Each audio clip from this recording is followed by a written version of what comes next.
Hello, this is Melanie Callahan. This is Week 6, Activity 3, Operating Systems and their Accessibility. So this week I chose to speak about the Apple iPad, iPhone, and iPod. All three of these products have quite a few accessibility options for their devices. There's different hearing, vision, and mobility accessibility for each person. So on the left you have the iPad, and on the right you have the Apple iPhone. So let's start with hearing accessibility. So they have headphones that are wireless headphones, or you can get the ones with the wire. You can decide what volume you want and then how loud your volume can go. So everybody's phone will be different depending on what you need. The second one is you can match your levels to your location, so it can match up with your cochlear implant, which would be helpful in a school setting or a work setting if you needed to adjust depending on the volume of the classroom or the workspace.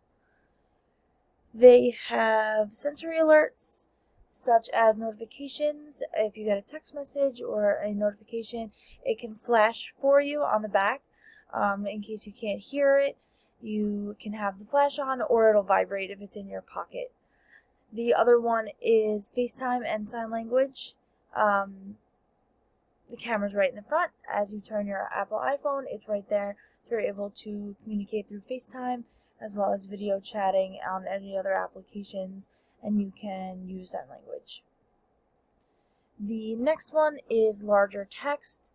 So you can either pull up a document and you can zoom into smaller paragraphs, smaller sentences, smaller words, so you can see them, or in your settings for the phone, you can make it as small as you want or as large as you want, depending on what you need. There is a speak selection, so you are able to highlight a passage or a sentence and then hit speak, and the phone will read it out to you, which would be really helpful in a classroom if a student can't keep up while reading a passage and the teacher or one-to-one aide isn't available to them at that point. This is read the fine print, so there's a magnifier similar to zooming up to the font, but this is on menus or smaller advertisements in a school. You can zoom up and magnify anything you need right through the phone. You are also able to put moments onto words, so it's almost like a voiceover. So this is a picture of two people smiling. In case you can't, if you have vision impairments, you are able to press on it and the phone will read it out loud to you. This is the dictation, type without typing at all. You are able to press a little microphone on the left, and everything you say, it'll type out for you on a notepad, on the phone or the iPad, or it'll type into a message. This would be really helpful for taking notes in school if you wanted to dictate all your notes very quickly so you can go back to them later. This is another really great one. It's voice control, so let your voice call the shots, so you can tell Siri on the device what you want to do with each step. So open the camera, take the picture, tap the photo, focus in on one specific part. A lot of different things you can do with that.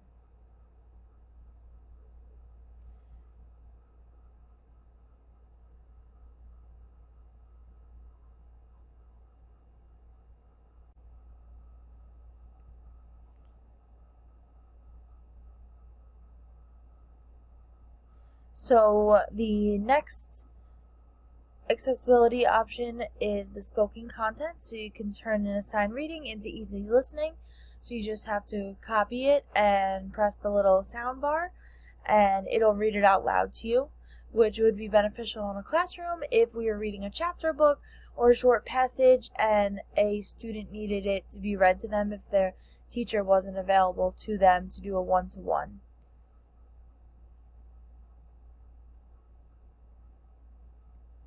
So this last one is assistive touch. This has been around for a really long time. Back when the devices used to have a home button on the bottom, it was a little circle.